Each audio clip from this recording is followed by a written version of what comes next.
Hey guys, and welcome back to another one, and I hope you are all okay on that side of the screen. Now, one of the questions that I do get asked a lot here on the channel is, hey Robert, what is the best Android TV box remote control? Hey Robert, which remote control should I get? And so on and so forth. So hopefully this particular video will help you to decide which is the best Android TV box remote control for yourself. Now, that being said, let's go straight for the video, and as always, I'll see you in a few seconds.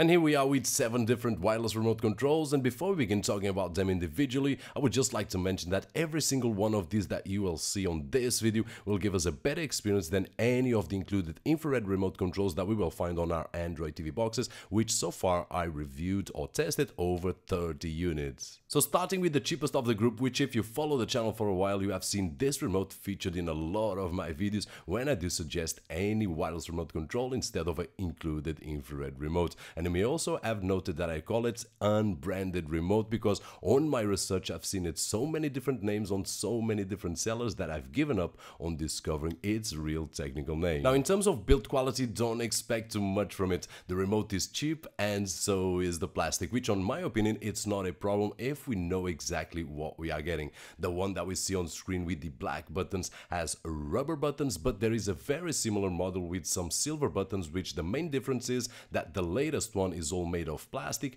and powered with 2 AAA batteries, and the one with rubber buttons it's powered with 3 AAA batteries. Now, in terms of usage, both will give us the same results: very responsive while browsing and no need to point directly to the box, which is great for the basic usage of any box like browsing movies on Kodi and similar apps. Now, it also has the air mouse capability that can be useful to browse the internet, but if you do a lot of search, then this would not be the remote that I would recommend, as it will take too much time to write words on screen. And next we have the C120, which is also known by many other names. In terms of build quality, it is a bit better than the previous remote, but nothing major. It has the menu navigation buttons at the front and a keyboard at the back that can be useful for browsing, but the only downside that I see on this keyboard is some key placement like the O and P that usually are next to the I, and on this particular remote are next to the space bar. This remote is powered by an internal battery, and that can be an advantage or disadvantage.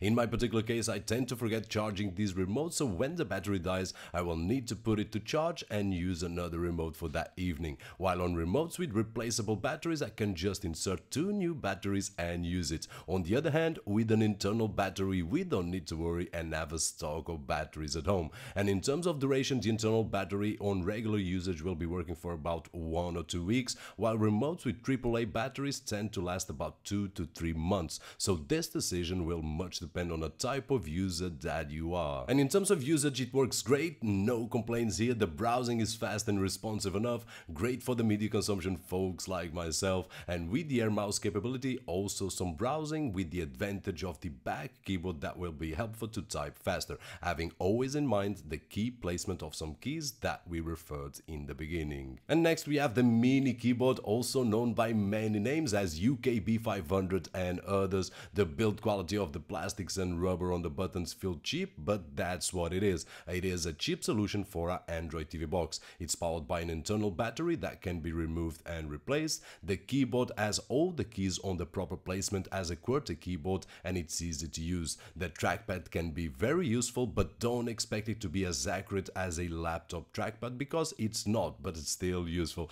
And in terms of colors, I found at least 2, which is the black and white version. Now, in terms of usage, it's very responsive, and we can use the directional keys or the trackpad to navigate on the menus, scrolling through our Kodi library or similar apps. But where this remote shines, on my opinion of course, it's on web browsing that will speed up things, especially when you need to type fast. Personally, I don't use this remote that much, but for those looking for something to replace a keyboard and mouse, this is not a bad option at all. And now let's step up a bit in terms of build quality with the Mele F10 Deluxe, which, comparing with all the remotes that we've seen so far on this video, has the best construction. It has a glossy plastic that can be a fingerprint magnet, but honestly I like the look of it. On the front we will find that directional buttons made of plastic, and the rest of the buttons are all made of a soft rubber. It has a full keyboard on the back that it's pretty easy to use, except if you have really large fingers, as the space between the keys is not that large, and it's powered by an internal battery that will last roughly 2 to 3 weeks.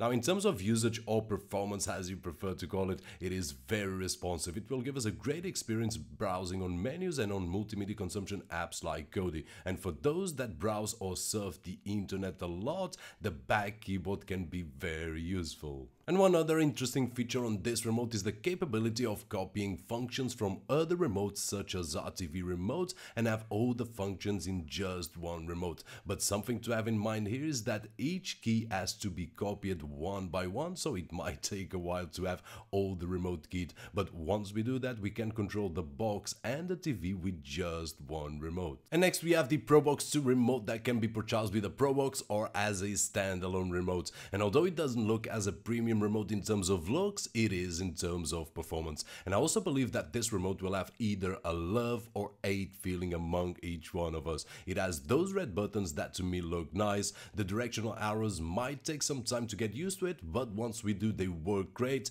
And by the way, the red buttons are made of a solid plastic, with the exception of the power button, which is rubber, among with the black buttons. And in terms of usage, it is very responsive on any menu or app that we use. And to browse the internet, we may use the built-in microphone, which will speed things up, and then the air mouse capability to scroll through pages or images. And of course, the microphone can be used on apps like Skype or similar apps. Just have in mind that this remote is highly optimized for the Probox, so not all functions will be available in every single box. And next we have the Minix A2 Lite, which is my personal favorite of all of these remotes. In terms of build quality, it is, on my opinion, the best on this group. The plastic is very solid with a matte look to avoid fingerprints, and the buttons are made of a very soft rubber, really nice to the touch, having all the main buttons at the front and a really nice and well spaced full keyboard at the back. And if we compare this keyboard with some of the others that we saw in this video,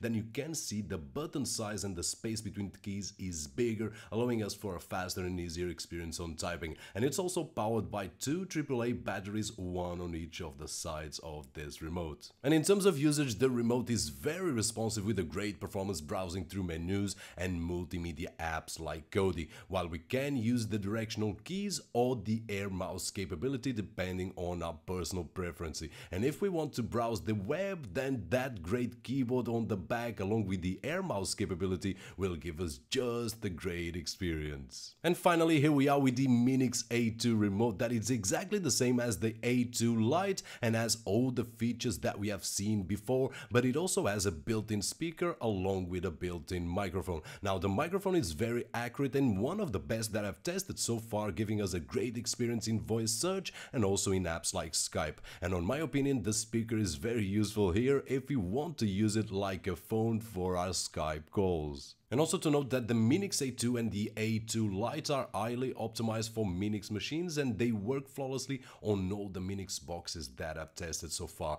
But if you don't have a Minix box, there could be some functions that won't work. And before we move on to the conclusion, some of these remotes will give us some gaming capabilities, either with the keyboard's gyroscopic functions or other built-in features. If you ask me, hey Robert, which one should I get for gaming? My answer is none of them. On my opinion, they are great for the TV experience, and while some gaming capabilities could be a bonus, if you want a great gaming experience, just go for a gamepad such as the iPad 9028. So in conclusion guys, any of these remotes, depending on your needs, will give you a great experience, especially when compared with infrared remote controls, and having in mind that all of them have pros and cons. And if you ask me, hey Robert, what are your favorite ones? I would have to say 2, one of which is the cheapest model and the price is the main reason, giving me for multimedia consumption and simple tasks a great performance for its price. And the other option, as I mentioned before, it's the Minix A2 Lite, which is personally my favorite, being a really well built remote with everything that I need at at a price that I believe to be fair for what I get.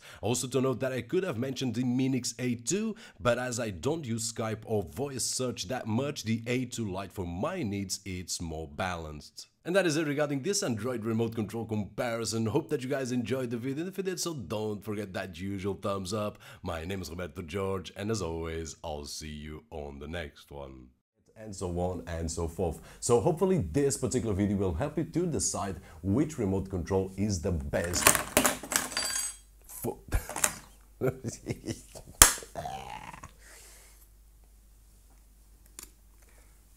Corta. O que era essas?